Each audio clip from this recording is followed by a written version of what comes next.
Salam Rahayu, Hong Ulu Langgeng. Rahayu buat dulurku semua, bagi yang beragama Hindu, selamat menunaikan selamat Hari Raya Galungan serta Kuningan pada 28 Februari 2024. Oke, sedulur, jumpa lagi dengan saya, Kinogo Surogo dari Warok Wengker Academy. Kali ini saya, biar mudah dipahami, saya akan memakai bahasa Indonesia, akan menjelaskan tentang cok bakal. Mungkin dari dulur-dulur, dari teman-temanku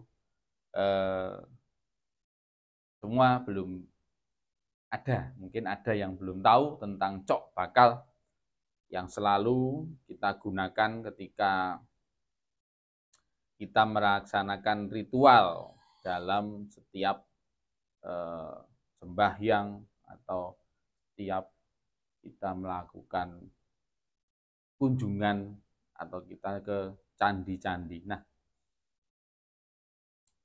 jadi banyak generasi saat ini menganggap bahwa budaya leluhur kita ini adalah ajaran yang sesat, tanpa mau mengetahui, tanpa mau menggali, tanpa mau memahami nilai-nilai serta makna yang terkandung dalam arti dan maksud dari sesaji. Mereka bangga dengan budaya-budaya yang datang dari luar, yang masuk ke sini tanpa mengedepankan nilai-nilai yang keluhuran yang diajarkan leluhur kita. Nah, mangsa jaji merupakan sebuah rangkaian sejumlah barang yang memiliki pengertian simbolik. Jadi sesaji bukanlah hal sesat, tapi sesaji itu adalah simbolik. Sama di berbagai agama manapun selalu ada simbolik, selalu ada simbolisnya. Itu sudah pasti. Cari aja kalau enggak salah satu agama yang tidak pakai simbol, semua pakai simbol.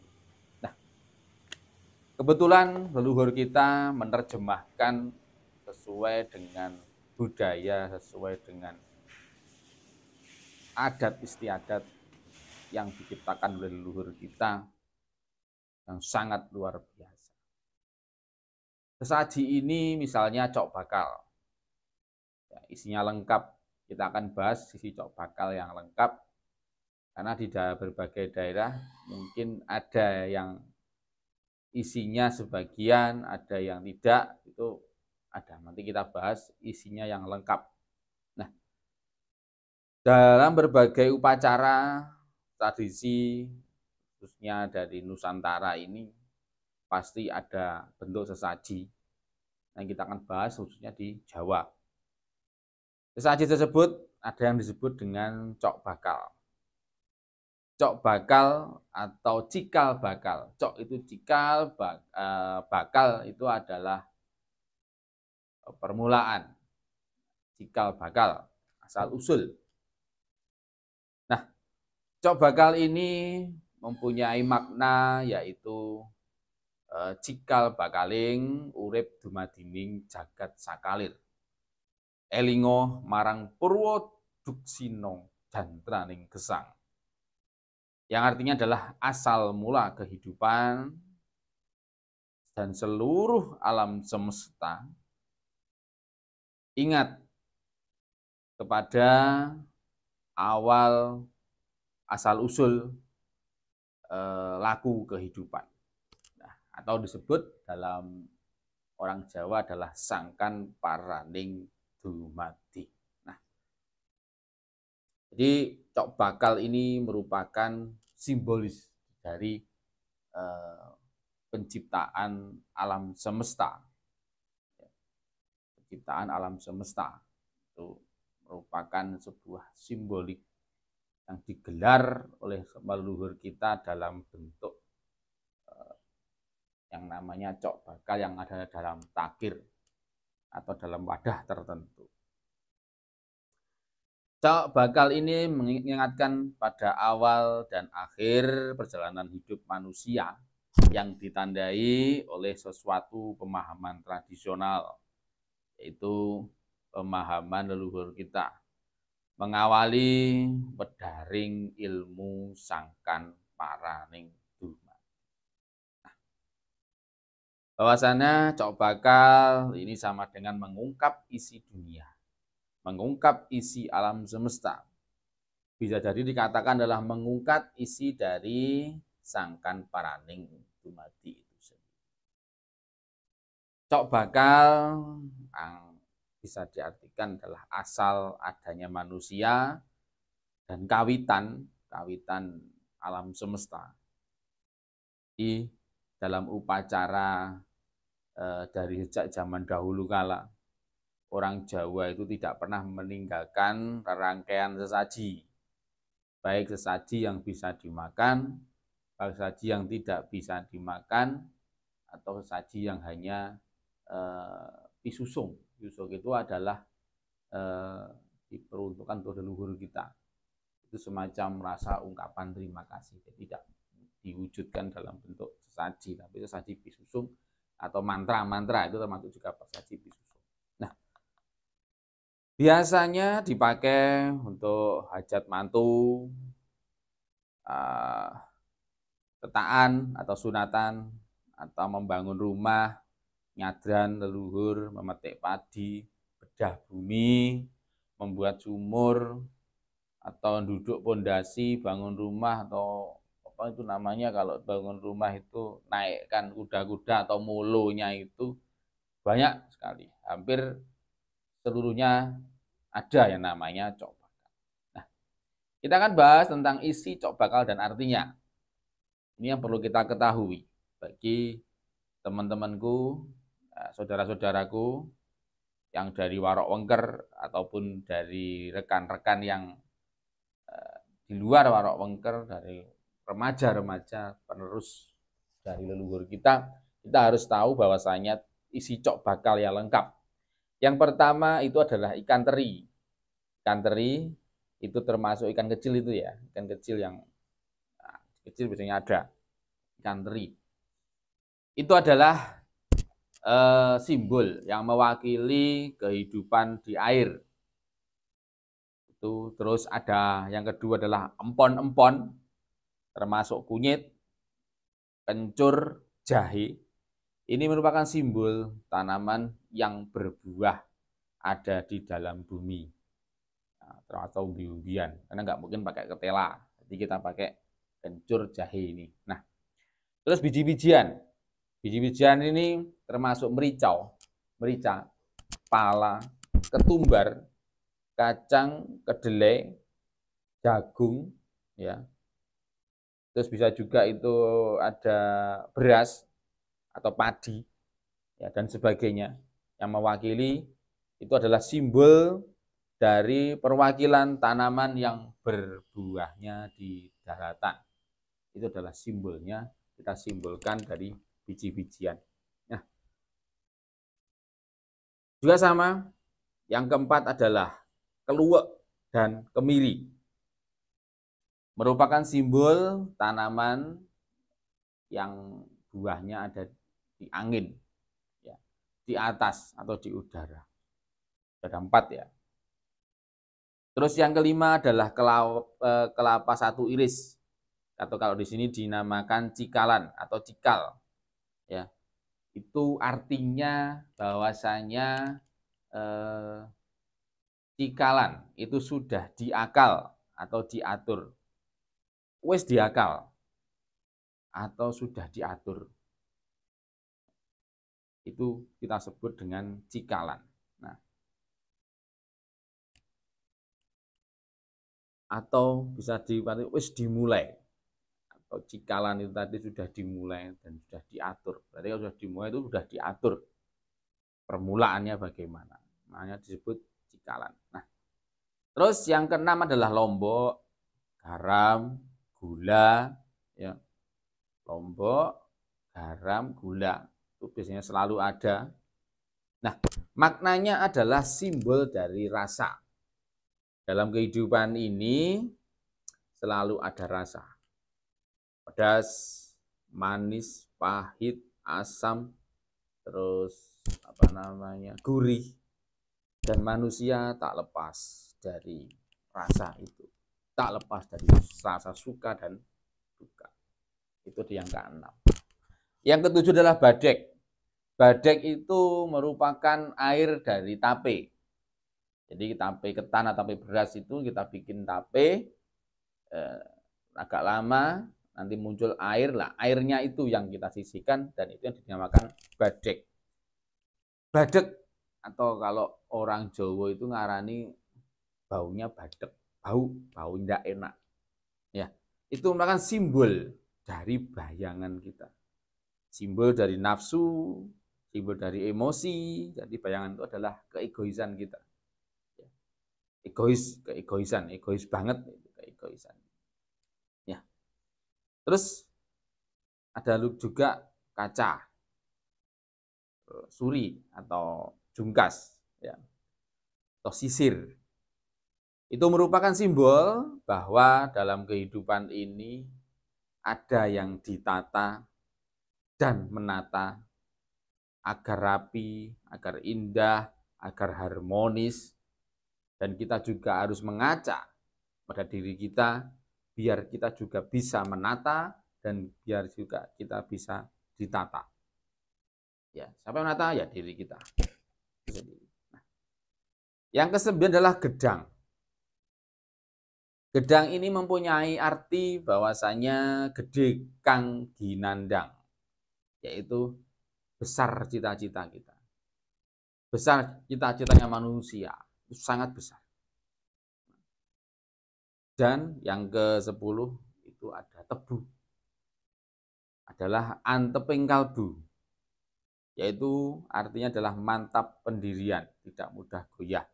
Tebu, anteping kalbu. Terus yang ke-11 adalah bunga. Bunga ini bisa bunga mawar, bunga kenanga, bunga kantil, atau bunga melati. Itu bermakna aruming gondoroso atau tulusnya kehendak. Jadi tulusnya kehendak akan mengeluarkan bau yang semerbak, bau yang wangi, sehingga membuat diri kita dan orang sekitar nyaman. Itu makna simbolis dari bunga yang ada di coklat. Kinangan. Kinangan ini merupakan kebijaksanaan. Apa yang kinangan ini kalau dalam Hindu itu bisa diartikan seperti Trimurti, ada Brahma, ada Wa. Nah, di mana Brahma ini sebagai pencipta, terus Wisnu adalah penjaga, dan Siwa adalah penghancur. Nah, yang ini adalah ngeresapi jagat sakal. Jadi kebijaksanaan ini adalah meliputi ketiga tadi. Menciptakan, ya, menciptakan, memelihara, dan menghancurkan. Ini tidak bisa dilepaskan dari kebijaksanaan yang ada di dunia ini, yang selalu ngeresakal. Terus telur ayam ini merupakan simbol bebakalaning urip. Jadi simbol bebakalaning urip atau calon kehidupan. Namun masih terkang triloka. Jadi belum hidup. Tapi mungkin bakal dari kehidupan. Itu adalah telur itu tadi. Simbolnya adalah telur. Uang atau kepeng ya, merupakan simbol untuk menebus segala kekurangan. Ya, karena simbol uang ini adalah simbol jual beli, untung dan rugi. Maka di situ disimbolkan sebagai simbol untuk menebus segala kekurangan. Terus yang ke-15 adalah beras, merupakan simbol dari Dewi Sri, Ya, kita diharapkan selalu diberikan kemakmuran sandang dan pangan. Ada 15.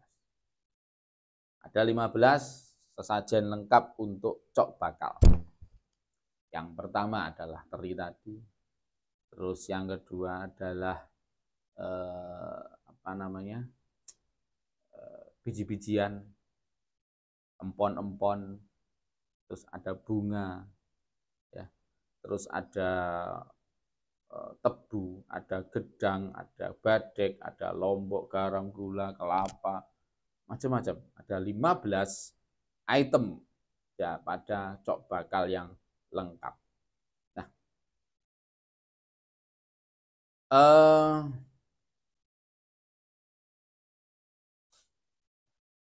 biasanya yang namanya cok bakal ini itu diwadahi dalam daun pisang, ya, yang membentuk segi 4, ya. Itu disebut takir. Kalau dalam adat Jawa disebut takir, biasanya rangkap 2. Nah, ini juga ada filosofinya. Jadi daun pisang yang rangkap 2 ini adalah 2 lapisan gesang atau dasaring urip. Nah, segi 4 ini adalah jagat kang gumelar yang membentuk 4 arah mata angin. Nah, itu ada di situ ada sodo biasanya ya yang untuk ikat biar enggak ambiar itu. Ini adalah artinya adalah hidup ini selalu diliputi ruwa binida. 2 tidak yakin yang saling berlawanan, namun saling mendukung dan melengkapi. Misalnya siang malam, pria, wanita, besar kecil, api elek, panjang pendek dan sebagainya, itu dilambangkan dua sodo atau 2 lidi yang menggigit berlawanan atau yang ditancapkan sebagai pengikat itu tadi. Takir atau wadah ini sebagai simbol bumi, tempat menampung semua benda, ya. Terus takir yang tidak ada tutupnya, tidak dikasih tutup, itu adalah simbol langit yang tanpa batas atau tanpa tepi. Ini merupakan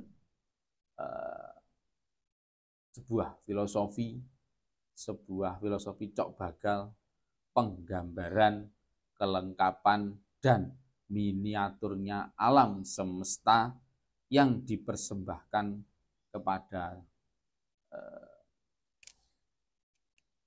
sangkan paraning dumadi, sang penguasa, sang pencipta alam jagat yang disebut purwaning jagat atau cikal bagaling ono yo sangkan paraning dumadi.